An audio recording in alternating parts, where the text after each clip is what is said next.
Morning, everybody. Thank you very much for coming back. I hope everyone's well rested,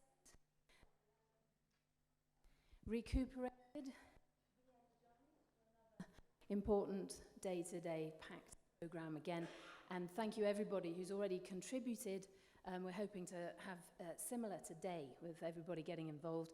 And don't forget, if you don't manage to get a question in this session, there are other sessions across the day.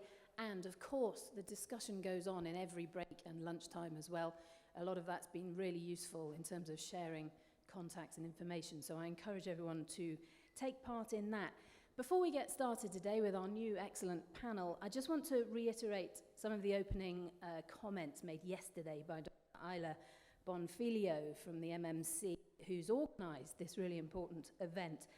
And if you remember, she said that the aim and ambition of these sessions across these 2 days is to pool ideas, to share experience, data as well, and to distill the collective contributions into something that's tangible, practical, and useful in terms of a roadmap that people can work towards that will hopefully improve the response to this terrible crisis that is ongoing, 600 days in Sudan. And we did hear some really powerful testimony yesterday from people who've been directly affected. I suspect we'll hear more of that today as well. And let's just keep those people in our minds as the focus for what we're trying to do across these days here. Okay, so we will be taking comments, of course, at the end of this session. We're going to make a lot of room for that. And I'm going to urge everybody to be brief and to the point and quick and generous with that microphone. Make your point and hand it on to the next person so that they can also have a say. That way we can get round more people. And I'm just going to warn everyone, I'll be quite strict about that in this session because it's a short one. So thank you in advance for your understanding there. So let's meet the panel. We've got Edward O'Dwyer here to my left.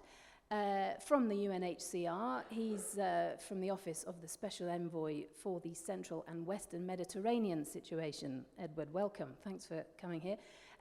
Fung is here, representative for Sudan from the UN Office of the High Commissioner for Human Rights, just in from Ethiopia, I think, recently.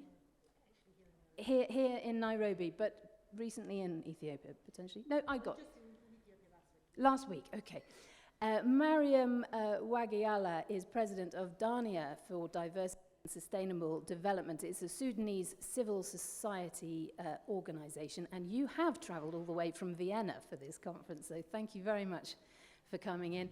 And Paul Asquith on the end there. Hi, Paul, thanks for coming. Director of Research and Advocacy, Shabaka organization. So that's our panel. Let's start, first of all. We've been hearing about the current situation, the desperate humanitarian plight, 600 days into this war. There is no end in sight for the conflict as far as anyone can see. So this session, we want to look at what we need to be prepared for, what could happen next, what the blind spots are. And Edward, let's start with you. What are some of your concerns as to what could happen in the coming months and weeks? Good morning, and thank you very much, Rebecca. Thanks. It's lovely to be here. I think yesterday was a fantastic day of discussions, particularly one on with Reem, our former colleague from UNHCR, who's now the special rapporteur. That's a very heavy conversation. Anyway, so quickly. The war is probably, we can't see the end of the war in sight. So that's the first major problem. We in this room are humanitarians, mainly, and so we're going to be dealing with with the symptoms of the problem, and dealing with the symptoms means that we have to continue our humanitarian work. Unfortunately, what we've heard yesterday in the room, I mean, some of the testimonies were very, very difficult to witness. We're going to have to probably deal with more of that, unless the guns stop. So that's my opening salvo. Just saying, this is probably what we're going to be faced with. I think this conversation here, and I'm just preempting this conversation this morning needs to be probably taken to another forum. I mean, this symposium, we understand, is a forerunner to a Khartoum process meeting maybe early next year, which is going to gather states to talk about this. Lee, let's ask you the same question in terms of your broad concerns as to what some of the unforeseen circumstances could be at the moment, your pressing concerns. Thank you, and I think that, as Edward had said, I mean, there's a focus on the symptoms, what is happening as a result of the displacement. Can we get another microphone, please, at speed? Thank you. I'm just going to borrow this one for now. And I think that really underscores the need to look at the root causes and the drivers. And from the perspective of a human rights office, the UN Human Rights Office for Sudan, we see the situation in Sudan as primarily a human rights and protection crisis. And this is what has driven the displacement internally and then across borders. And we are, as you said, we're not seeing any end to this. In fact, we're actually seeing an intensification and in multiple theatres of conflict across the country, which means that in terms of the outcome, there's going to be much more internal displacement, but it's because it's largely an internal displacement crisis, but then this will also increase the outflows, and it's the question about the safety of those who are fleeing inside the country and then to the countries that are receiving them. Mariam, your priorities in terms of what we need to be looking ahead towards. Thank you very much for this valuable opportunity, but I think when we see the conflict in Sudan, these symptoms of the conflicts, we need to know more about the root causes of these conflicts and the future scenarios we expected. From my point of view, this war, large-scale war, it is a culmination of wars that began on the eve of independence in Sudan. And it is due to the authoritarian regimes continued for 200 years. Sudan was established by Turkish Egyptian colonialism, and for 200 years we have regimes based on domination, exploitation, and marginalization of people. And this war, it is against the revolution. Revolution 2018, December 2018, succeeded to overthrow the regime, the most dominated regime, Islamist regime, and they're trying to regain power at any cost. I know many people in the room will agree with your comments, and lots of discussion has been about that and the actual conflict and how to, try to end it.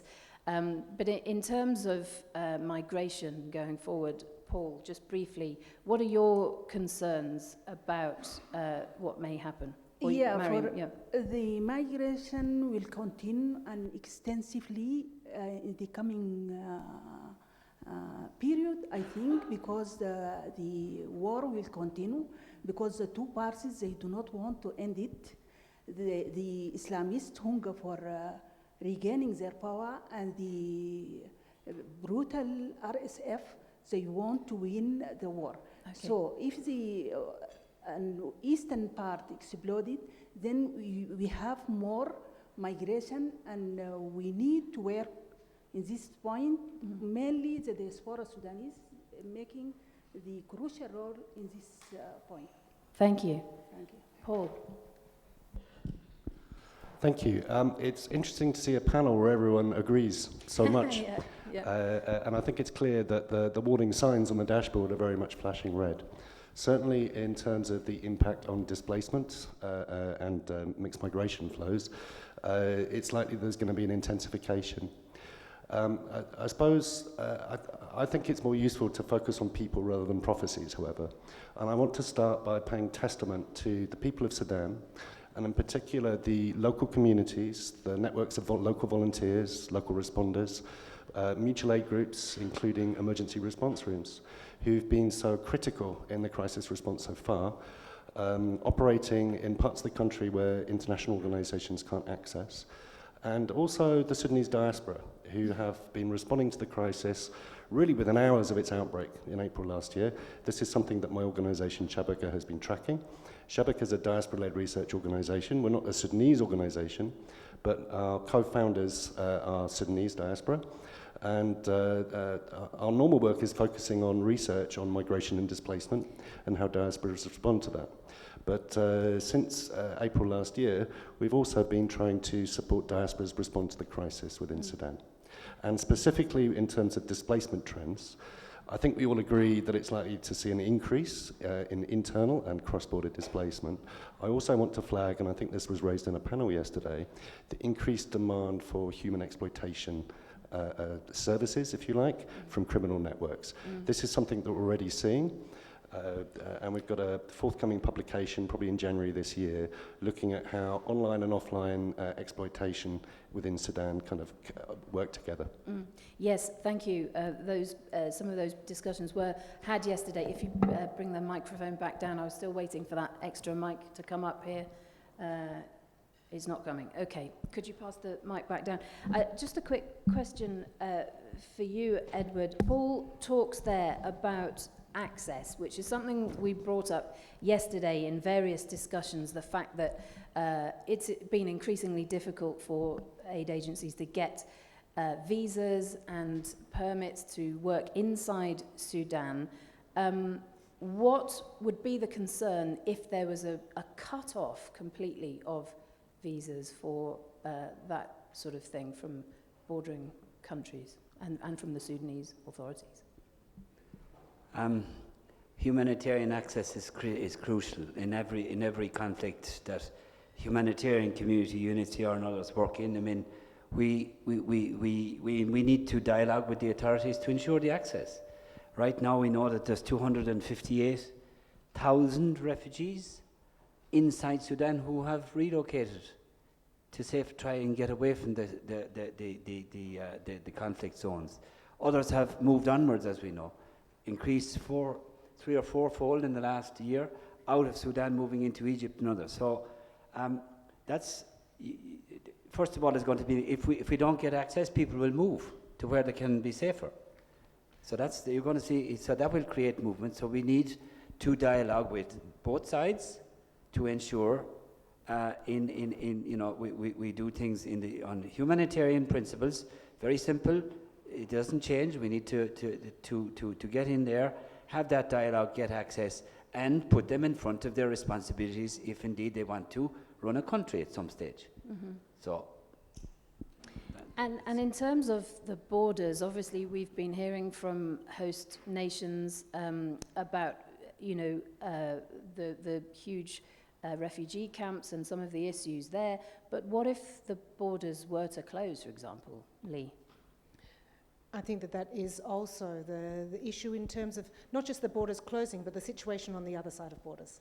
If it becomes more insecure, it doesn't become safe also for those who are fleeing a conflict to come into a situation of insecurity. And I think that this is also one thing to think about in terms of how awareness raising is created amongst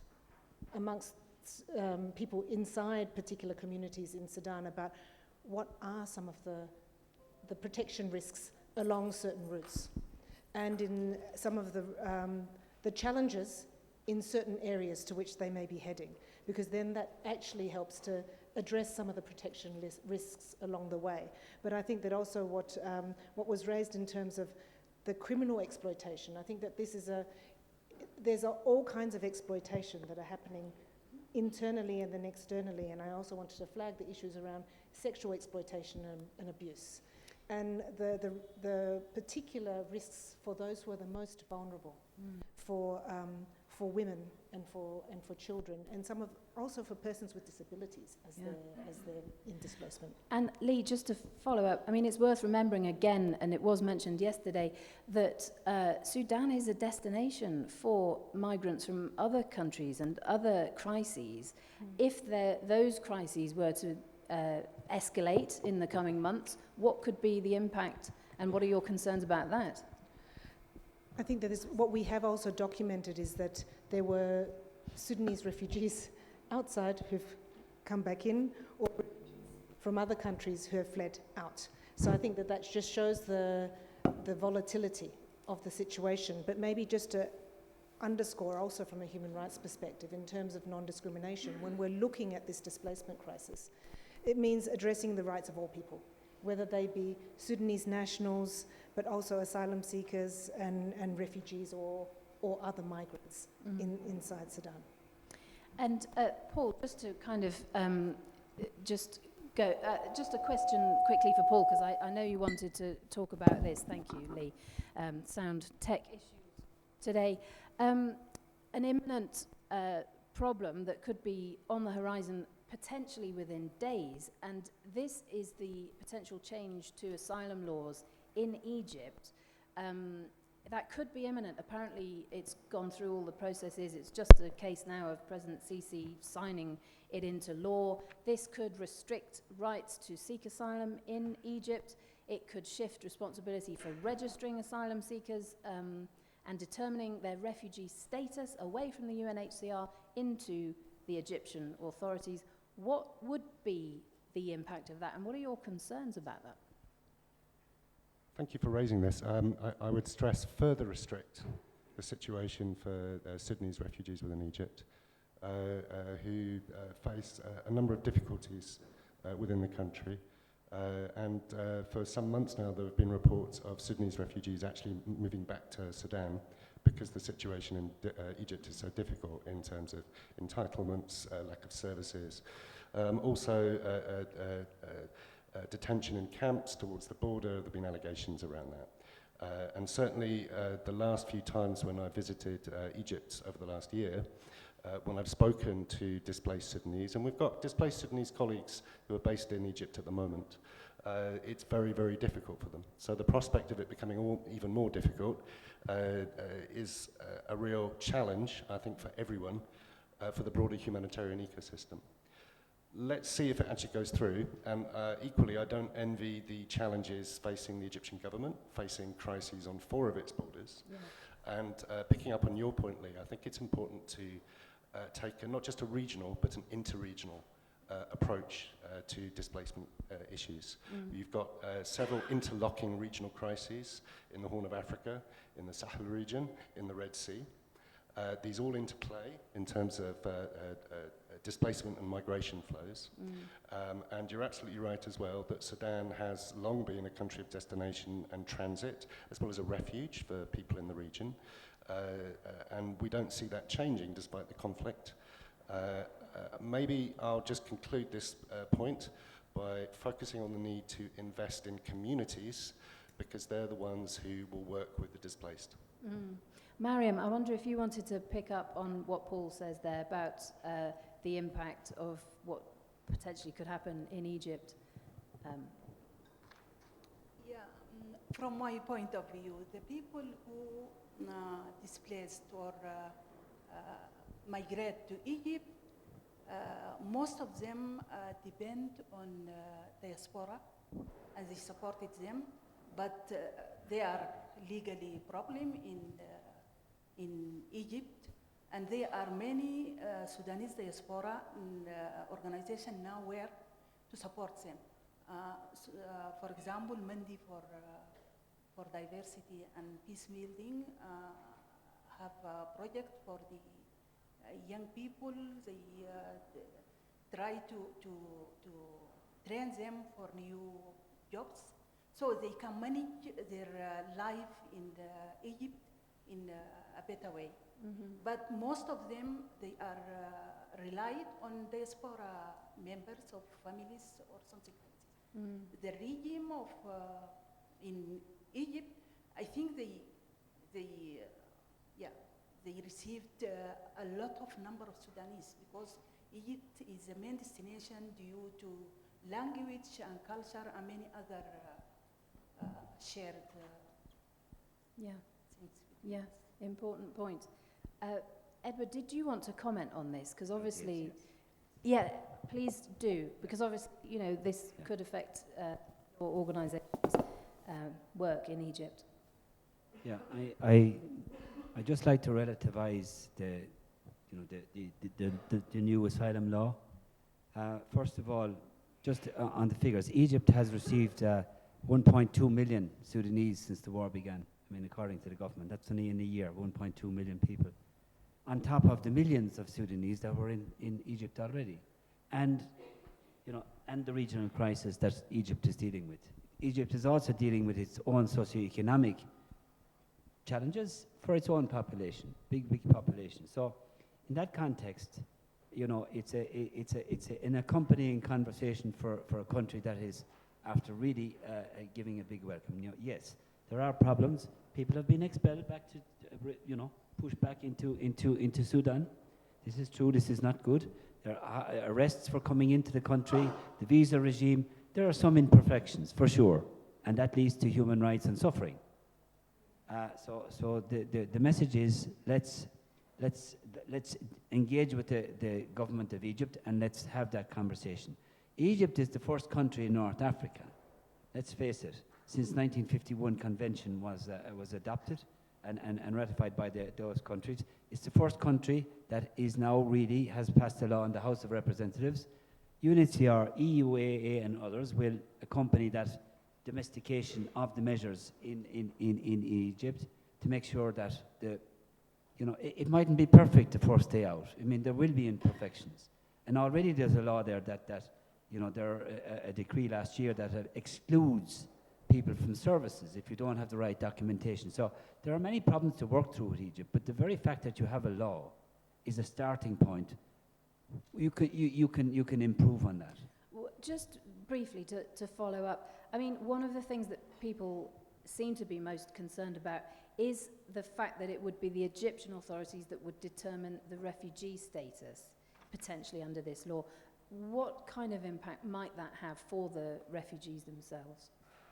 Well, it's interesting. I mean, it's a state responsibility. So the convention was signed by the state of Egypt, and so UNHCR's role is to supervise the convention indeed, but and the implementation of it. But the government is their job. So UNHCR, when we do mandate, what we call mandate RSD in a country, it's because the government asks us to do it because they don't have the capacity. We do it in all North African countries. If you look at the map of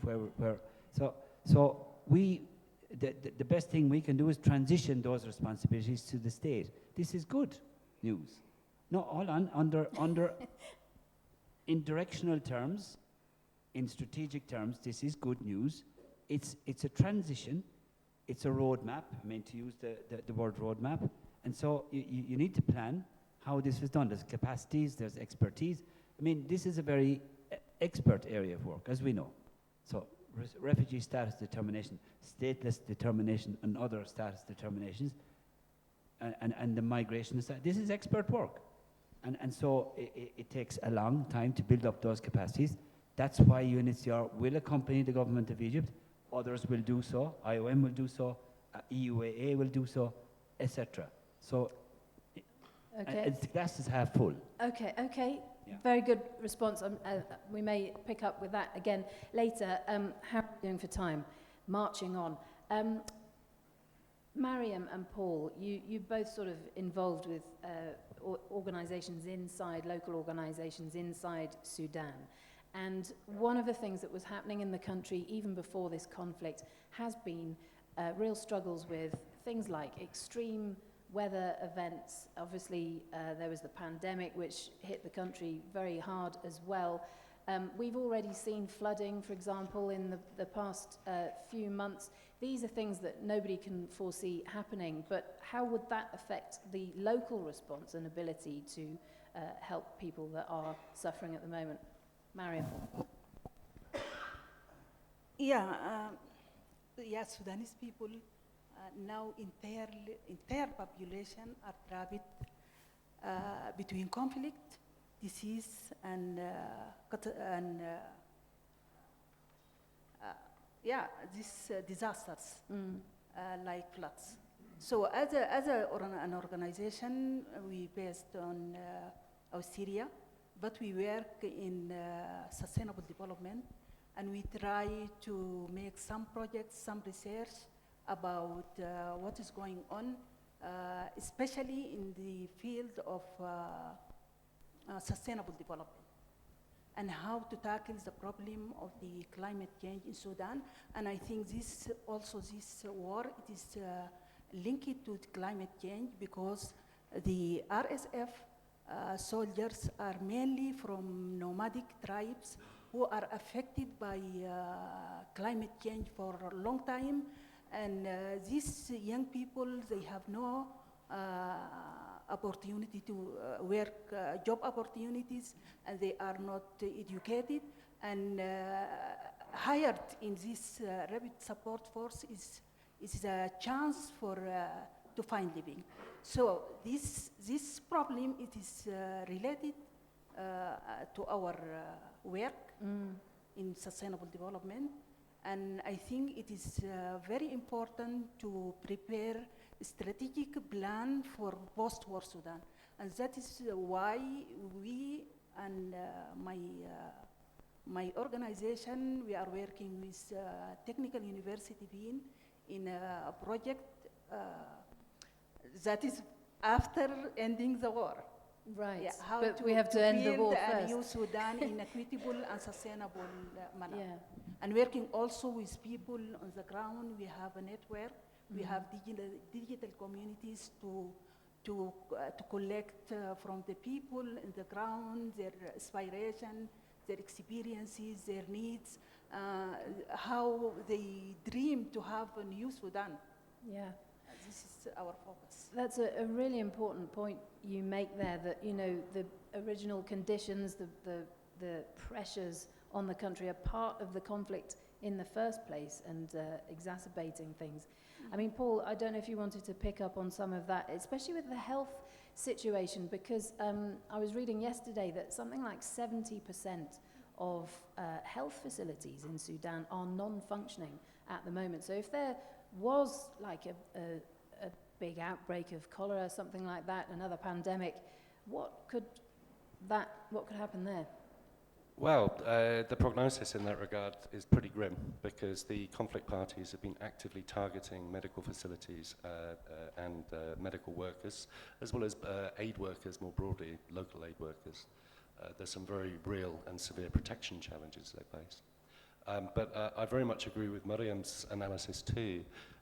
These overlapping recurrent crises in terms of extreme weather events, climate change, infectious disease outbreaks were happening even before the start of the current crisis, April last year, and they've continued to exacerbate the situation.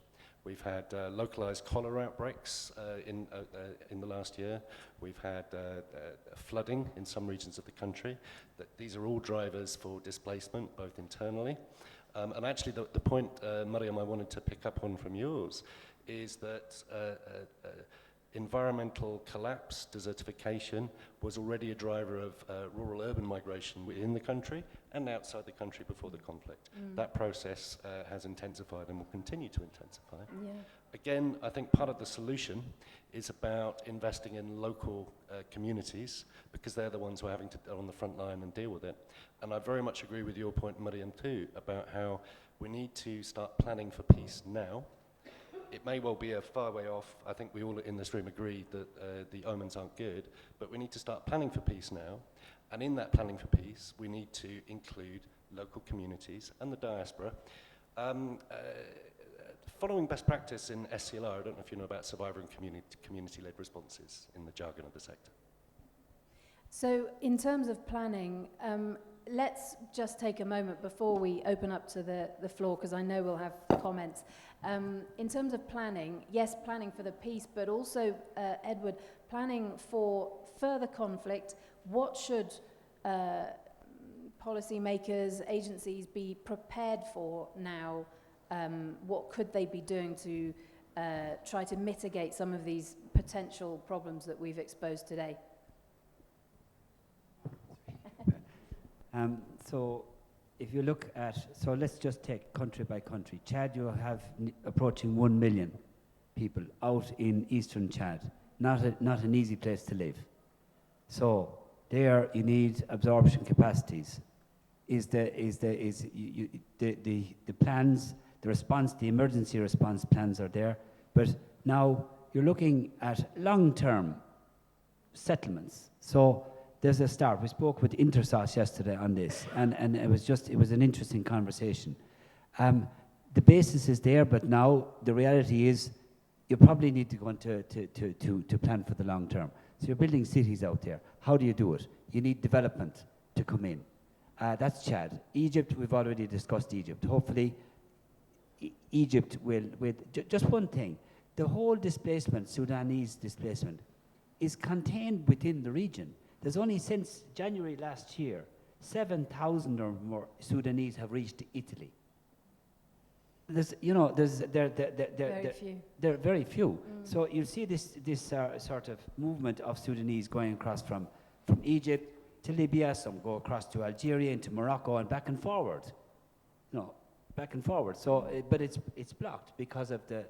Anyway, well, let's not get into the politics of Europe and North Africa, but it's an essential driving force and shaping force of how this is going to play out. So you're going to be having more outflows into these. Chad country it's not a rich country. Egypt is struggling.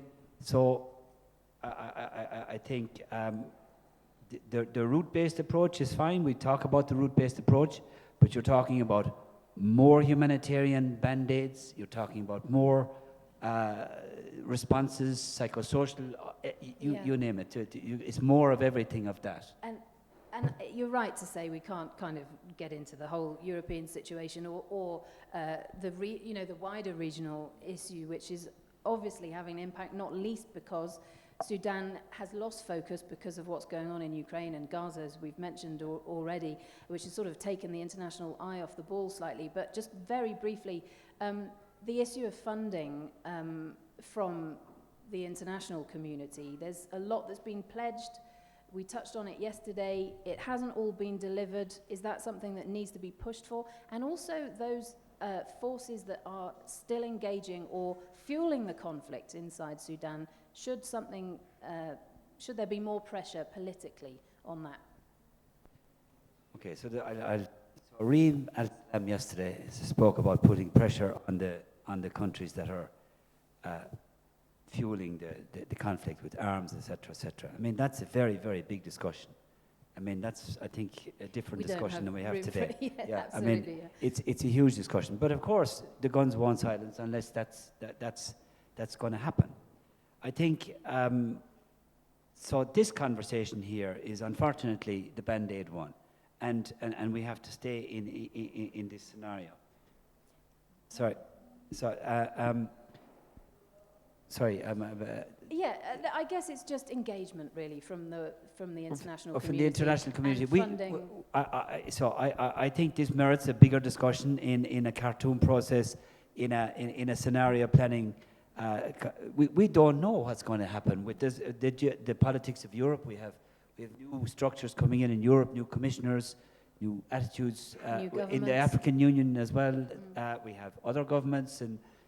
Yeah. You know, our neighbours in the US have a new administration coming on board. So all of that, we don't. It's not. I was asked the question yesterday. I said, well, I don't know.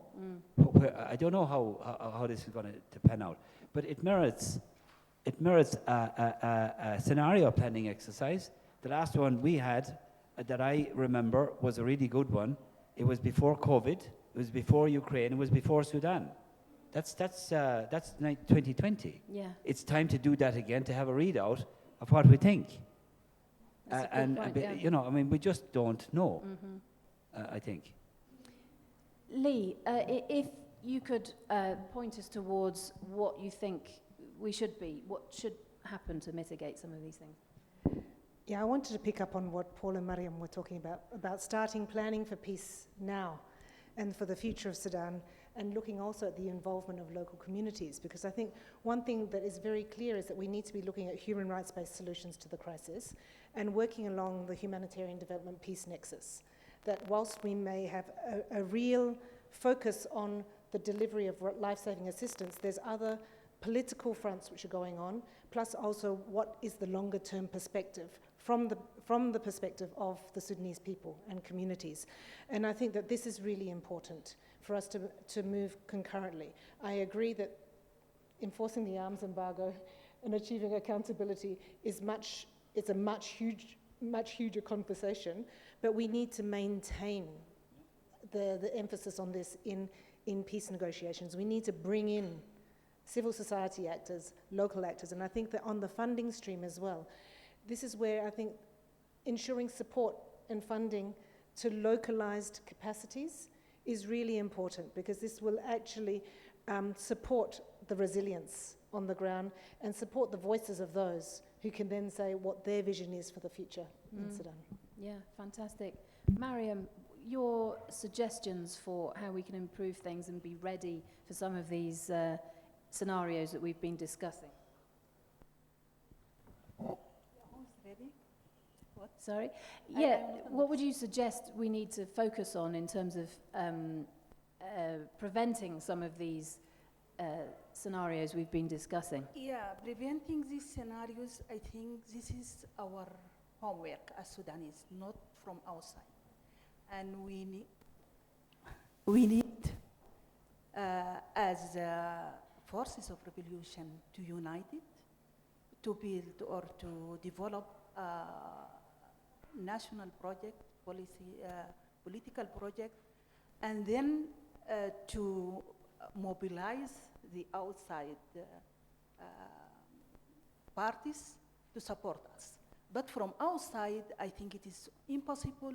The international and regional parties and countries, they have interest in our countries, and they want to exploit our resources, and everyone have his interest. So this is our responsibility. And I think there is no solution come from outside. Although pressure could come from outside. But when we are united, if we have no a unified body, civilian bodies that can put pressure on the international parties, I think we can't receive any type of peace or ending this war. The two parties supported by regional countries, everyone have his interest in Sudan. Okay. So the conflict will be continued, and it is a zero-sum conflict, and the main victims are our people. Yeah. Most of entire population of Sudan, they displaced because they do not want to share or to participate in this war. Yeah. Most of the people displaced because they do not want to be part of this war. Okay, thank you, Mariam. And Paul, just to finish this section, because I'm sure people have got suggestions or ideas or questions, want to get some in. Your suggestions? No, thank you. And I think it's very important as well that instead of just being merchants of doom, we do try and be purveyors of solutions as well. Around the funding issue, given the scale of the crisis, we need much greater complementarity. And yes, there will never be enough money. There'll always be a funding shortfall, particularly in the pledge. I think what could be improved is how much money gets down to the ground.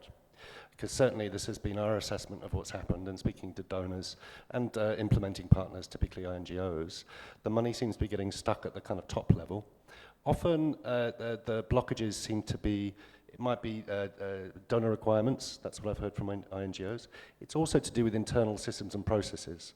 Now, what do you mean by that? Well, it might be the contract department in a head office is used to doing things a certain way. It might be compliance. Bureaucracy. It's bureaucracy. Right. Yeah, these are kind of bureaucratic issues. Yes, organizations, whether it's UN agencies or NGOs, are often kind of bound by limitations of mandates. And we all understand that. However, speaking to donors and NGOs, I think there's a consistent assessment that they can and must show greater flexibility. So, for example, in this year's Sudan Humanitarian Fund, the amount of funding for local community groups within Sudan was doubled to $4 million from the top of my head. That's not nearly enough, and that money has not reached the ground due to these bureaucratic delays.